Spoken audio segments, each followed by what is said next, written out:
Bonjour, pour cette 7e programme de la compétition internationale, nous avons le plaisir d'avoir les deux réalisatrices. Donc, comme toujours, nous allons suivre l'ordre de diffusion de films. Et donc, on commence par Pétard et j'invite à me rejoindre la réalisatrice Anastasia Pavlovic.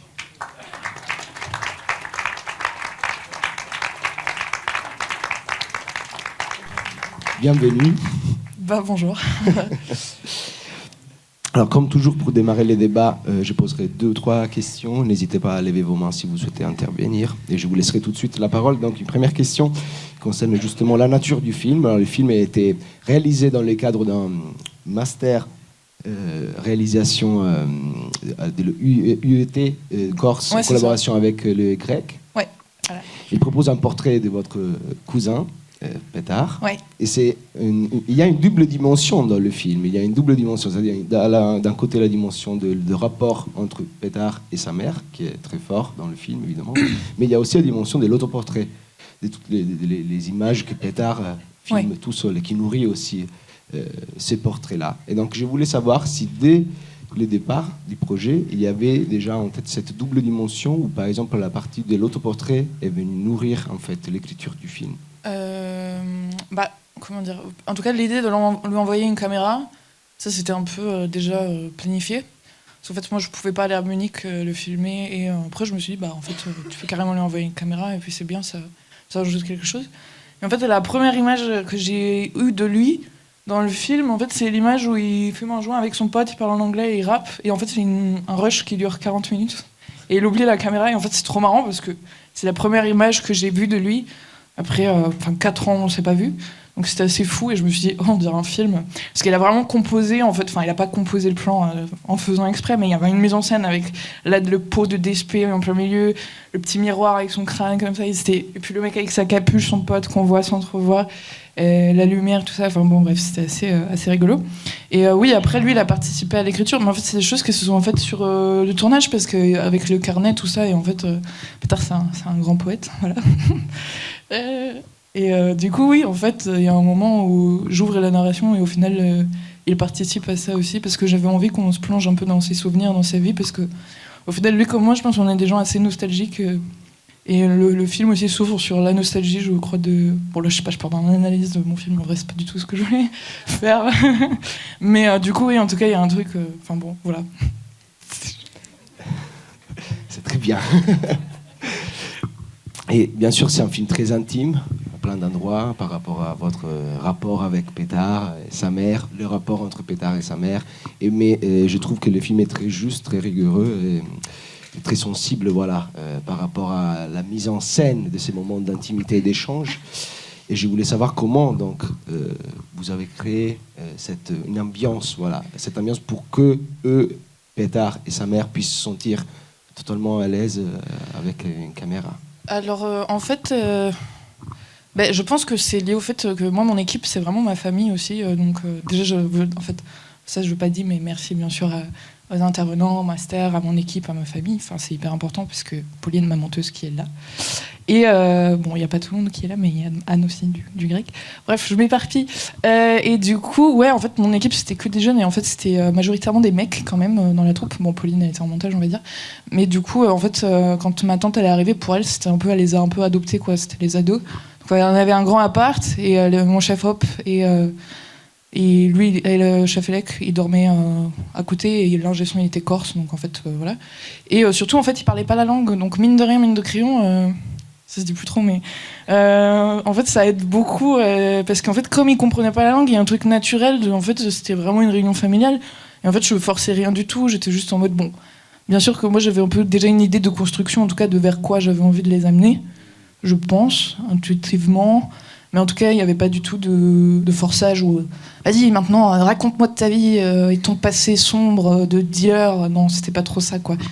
Enfin, j'ai l'impression. C'était plutôt créer un contexte pour qu'ils puissent se sentir juste... Ouais, c'est ça, qu'on oublie un peu les caméras. Bon, après, on les oublie jamais complètement, mais je pense qu'il y a eu des moments trop beaux, genre Pâques, typiquement. Enfin, c'était... Et oui, et je les ai fait venir pour Pâques, du coup. Bon, voilà, je sais pas si c'était hyper clair tous les moments, mais bon, ça, c'est la Pâques orthodoxe. Et c'était la raison pour laquelle je voulais les faire venir, pour faire le film, et en même temps, je me suis dit pour célébrer la Pâques. Du coup, voilà. je trouve assez intéressante aussi votre place dans le film. Donc, parce que voilà, c'est un entre-deux. Voilà, c'est une présence discrète, mais parfois aussi à l'image, vous montrez la machine cinéma dès l'arrivée à l'aéroport, Oui. à travers le reflet. Et d'ailleurs, on vous aperçoit plusieurs fois dans des reflets, voilà, des fenêtres, Oui. surface. Donc voilà, mais c'est une présence très discrète, parfois à l'image, mais aussi hors champ, entre les deux. Oui. Est-ce que vous dire quelque chose de plus par rapport donc à... Et en fait, on a beaucoup parlé de ma place pendant le film avec mon chef-op particulièrement et mon équipe. Et du coup, au début, je voulais pas vraiment trop être dans le film parce que bon, voilà quoi, son image, c'est pas, enfin, moi j'avais pas, me filmer, tout ça être sur un grand écran, c'était un peu difficile, on va dire. Surtout que ça mangeait beaucoup en Corse, du coup voilà. Mais par contre, non, ça s'est fait naturellement. En fait, c'est lui qui m'a dit, viens, tu sais quoi, meuf, viens dans le cadre. En fait, et puis c'est normal. Parce que en fait, c'était aussi simple que ça, c'est que il marchait. J'étais derrière, et du coup, il m'a dit, viens. Du coup, je suis venue. Et à partir de là, ça s'est fait naturellement. J'ai un peu mis mon ego de côté, de me dire, bon, c'est pas grave. Voilà, je serai. Je fais partie de la famille, je suis sa sestra. Enfin, voilà, donc il y a un truc. C'est naturel. Mais oui, du coup, après, la place, ça s'est fait assez naturellement. Enfin, il y a des moments où je suis là pendant le repas là, avec les pizzas. Et puis à la fin. En tout cas, oui, c'est. Après, enfin, j'ai pas. Ça s'est fait en tout cas assez naturellement. Et à plein de moments, j'étais derrière la caméra, j'allais filmer eux deux, leur retrouvailles. Enfin, j'estimais en tout cas de voir. Quand est-ce que c'est juste d'être là ou de pas être là. Intervenir. Oui, voilà. Bonjour. D'abord, je voulais vous complimenter parce que je trouve le film vraiment très bien maîtrisé, dans le sens où on me dirait pas que si c'est un documentaire ou une fiction, je pense que je trouverais pas tout seul. Donc bravo pour ça. Il y a une chose qui m'intéresse tout particulièrement, c'est parce que c'est un film qui parle énormément de la Serbie et qu'on la voit jamais. Et c'est un film qui montre tout le temps la Corse, mais qui en parle jamais directement. Donc je me demandais quel était votre rapport... vous, en fait, en tant que réalisatrice à la Corse notamment, avec une petite question en plus, est-ce que vous allez pouvoir le diffuser en Corse avec une traduction en langue corse ? Ah, trop marrant. Désolé, la question est super longue, mais ça m'intéresse beaucoup. Alors, pour la traite corse, j'avais pas réfléchi, mais ça peut être trop rigolo en vrai. Mais après, voilà, même les Corses, en vrai, il y a vraiment les vieux de la cave cortenaise qui parlent très très bien corse, mais je pense que les jeunes, ça se perd un peu. Mais je vais y réfléchir parce que ça peut être marrant, en tout cas d'avoir les deux, faut voir. Et après, mon rapport avec la Corse, en fait, moi, je suis allée là-bas pour faire un master et je devais faire un film documentaire. Et donc j'étais plongée là-bas et à la base moi je voulais faire sur des jeunes de foyer, enfin bref, une jeunesse marginalisée ou quelque chose comme ça. En fait je me suis rendu compte qu'il fallait avoir un lien et tout parce que c'est compliqué en l'espace d'1 an de trouver un sujet, machin, filmer tout ça. Et en fait du coup moi j'étais vraiment sur ma terrasse, la montagne, machin, et je pensais vraiment à mon village d'où je viens du coup, de Novi Pazar qui est entre deux montagnes. En fait on voit vite fait un petit rush au téléphone de trucs. Et en fait c'est marrant parce que du coup... Oui, j'étais plongée dans les paysages et en fait, de plus en plus, j'étais dans ce truc où j'étais très seule en Corse et du coup, je pensais aux souvenirs, à la nostalgie de ma famille, et quelque chose comme ça. Je me disais, ce serait marrant de faire... En fait, eux, ils peuvent pas se retrouver en Serbie et à Munich, enfin, c'est compliqué. Du coup, je me suis dit, mais la Corse, en fait, c'est un non-lieu un peu, c'est un lieu utopique. Et du coup, je me suis dit, mais c'est trop beau, en plus, c'est une île. Et il sera diffusé... Ouais, grave, carrément. Il sera diffusé en Serbie aussi, normalement, enfin, j'espère. Du coup, mais... Enfin voilà, je sais plus. Parce qu'en fait, je crois que je voulais dire un truc, mais j'ai oublié. Enfin bon, bref. Par rapport à. C'était quoi la Serbie ? Ah oui, c'est ça. Ok, j'ai une anecdote. En fait, c'est mon oncle qui avait vu juste le début du film, comme ça, parce que je sais pas, je bidouillais, je voulais voir un truc, des sous-titres qui étaient bien calés. Et il m'a fait ah, c'est Novi Pazar. Et en fait, bon, du coup, je l'explique pas de manière explicite en mode ouais, trop bien, j'ai pas fait des parallèles entre les paysages de la Serbie et de la Corse. Parce que j'aurais pu le faire, mais je sais pas, c'était pas le propos du film. Et en vrai, pour tous les Serbes qui regardent le film, par exemple, il y a un rapport avec la Corse, qui est assez fort. Et même en Corse, il y a des rapports de gens d'ex-Yougoslavie qui ont immigré et tout. Mais bon, ça, on va dire, c'est moi pourquoi j'ai fait le film, plus c'est un truc qui est peut-être, enfin voilà, je sais pas. Oui, et bravo, vous filmez l'intime avec beaucoup de retenue, de pudeur et de respect. Merci. Et vous faites exister ce qu'on ne voit pas, ça a déjà été dit. Puis il y a un moment de cinéma, qui est le départ en voiture. Oui. On est vraiment au cinéma, quoi. On voit le départ, ça c'est pas trop long, c'est juste sur le plan du temps.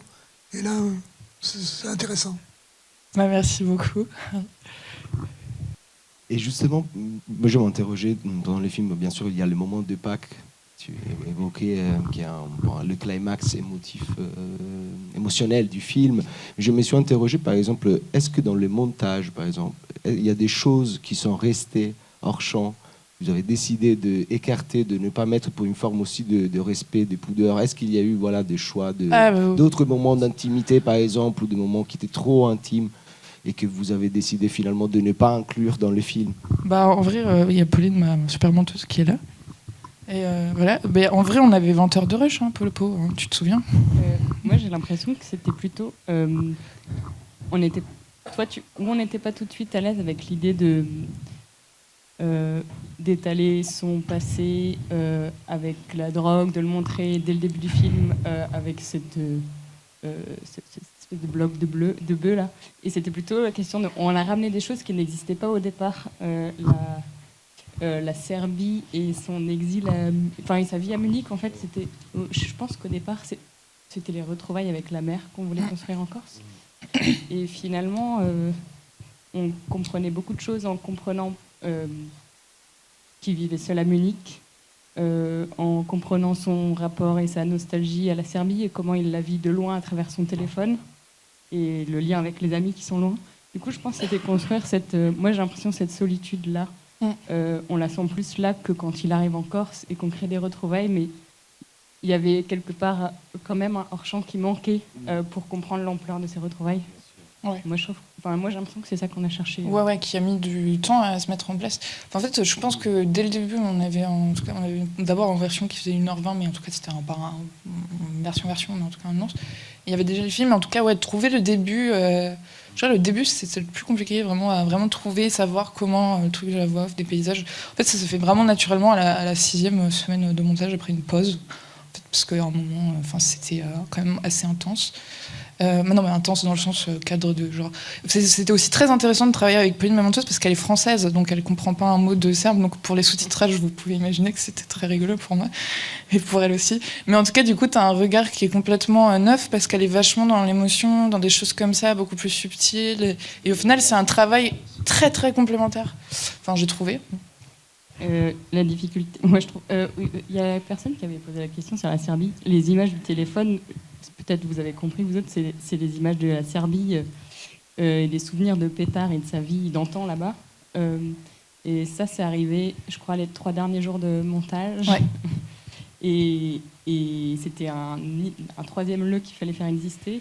Et oui, effectivement, le début, ça a été trouvé très tard, je pense, mais de les ramener plus tard, ça a ajouté dans cette espèce de nostalgie et de rapport au pays. Voilà. Et la fin, justement. Donc, les choix de terminer le film sur Petar, sur qui se réveille. Parce qu'en fait, à la base, on s'est en mode est-ce qu'on finit sur l'aéroport? En fait, on a filmé beaucoup de choses au final, et au final, j'étais en mode en vrai, on sait qu'ils partent, il n'y a pas besoin de filmer un aéroport pour comprendre qu'ils s'en vont. Et je me suis dit, c'est joli de boucler la boucle, quoi. Parce qu'au final, en fait, c'est ça que le film il raconte, c'est pas une résolution. Il y a pas, c'est pas, ils vont venir en Corse, tout va être trop bien, et après ils sont réconciliés. Non, c'est en fait la vie, elle continue. Et il y a quelque chose de très beau dans ça, du coup, que j'aime bien. Et il a toujours la caméra, d'ailleurs, il fait des trucs avec des clips de rap et tout. Fond dans le rap. Et est-ce qu'ils ont vu les films? Qu'est-ce qu'ils ont pensé du film? En fait, mais je crois que je suis un peu une psychopathe parce que je voulais vraiment, moi j'ai un problème avec, pas avec un problème, l'exploitation pour moi c'est tellement important que j'ai envie que, et mon équipe, par exemple mon chef-op a toujours pas pu voir le film pour trop de raisons, parce qu'il est en déplacement et tout, mais j'ai envie qu'il le découvre dans une salle de cinéma. Et pour ma famille c'était pareil, donc en fait il y avait une projection équipe au Nouvel Odéon du Grec, et du coup je les ai invités à ce moment-là à venir. Et du coup, ils sont venus. Et en plus, ils se faisaient un peu la gueule avant de venir, quoi. Donc, c'était bien marrant. C'était vraiment assis à 2 bouts différents de la salle. Et en fait, c'était assez rigolo parce que les gens qui étaient assis à côté d'eux, ils le reconnaissaient. Et du coup, ils me parlaient un peu de leur réaction. Non, mais ils étaient hyper émus, quoi. Enfin, ouais. Et du coup, j'avais surtout peur de ça, de me dire, en fait, comment, quand on fait un doc, retracer un truc de vérité, alors que là, on a tourné 10 jours, 20 heures de rush, il s'est passé beaucoup de choses. Du coup, c'est se dire comment tu arrives à ne pas, destituer l'histoire de ces gens-là, ou les trahir, ou en tout cas remettre les choses à la bonne place et tout. Et du coup, notre guilde ultime, je crois que c'était voilà, la pudeur et l'émotion, et puis dire les choses sans trop en dire. Enfin, je sais pas trop, j'ai pas de conclusion du coup. Voilà. Je repense tu disais tout à l'heure, est-ce que tous les moments, est-ce qu'il existait d'autres moments intimes ou de discussion entre eux? J'ai l'impression qu'ils sont tous là, Ouais. et qu'on avait plutôt tendance, à un moment donné, pensé à édulcorer. Parce que c'est aussi violent comme elle s'adresse à elle.